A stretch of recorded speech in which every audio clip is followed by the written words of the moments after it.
Happy Republic Day. Welcome to my YouTube channel. Today I discuss a vital video for class 9 subject English topic articles. এই articles নিয়েই কিন্তু আজকে তোমাদের সামনে video share করব। আর video share করার সাথে সাথেই কিন্তু তোমাদের এই আর্টিকেলস প্রবলেমটা নিয়ে কিন্তু সমস্ত সমস্যাটাই দূর হয়ে যাবে। এই আর্টিকেলসের সাথে সাথে থাকে প্রিপোজিশন, কিন্তু ওর মধ্যে থেকে প্রিপোজিশন আর আর্টিকেলস মিশে যায়।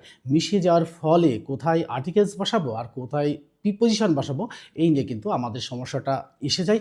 এই সমস্যাটা দূর করার জন্যই কিন্তু আজকে এই গুরুত্বপূর্ণ ভিডিও শেয়ার করব। আর ভিডিও শেয়ার করার সাথে সাথে আর্টিকেল সম্পর্কে কোনো সমস্যায় আর থাকবে বলে মনে হয় না আমার।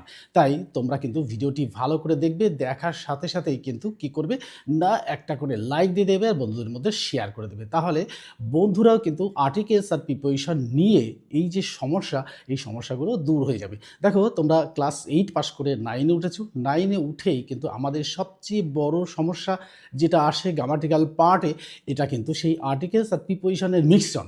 এই মিশ্রণ থেকে কি করে বের করতে হবে, যে আর্টিকেলসটা কি করে বের করব এবং সেটা ঠিকঠাক জায়গায় পুট করব, এটা নিয়ে কিন্তু আজকের ভিডিও শেয়ার করার সাথে সাথেই তোমরা কিন্তু জেনে যাবে যে আর্টিকেলস আর প্রিপোজিশন কিন্তু কি করে সমাধান করা যায়। এই আর্টিকেলস আর প্রিপোজিশনের সমস্যার সমাধান করতে পারলেই কিন্তু আমাদের গ্রামাটিক্যাল পার্টে অনেকটা নাম্বার এসে যাবে। তাহলে চলো সেই গুরুত্বপূর্ণ ভিডিও শেয়ার করি, যেটার মধ্যে দিয়ে কিন্তু আমরা আর্টিকেলস আর প্রিপোজিশনের সমস্যাটা দূর করতে পারবো।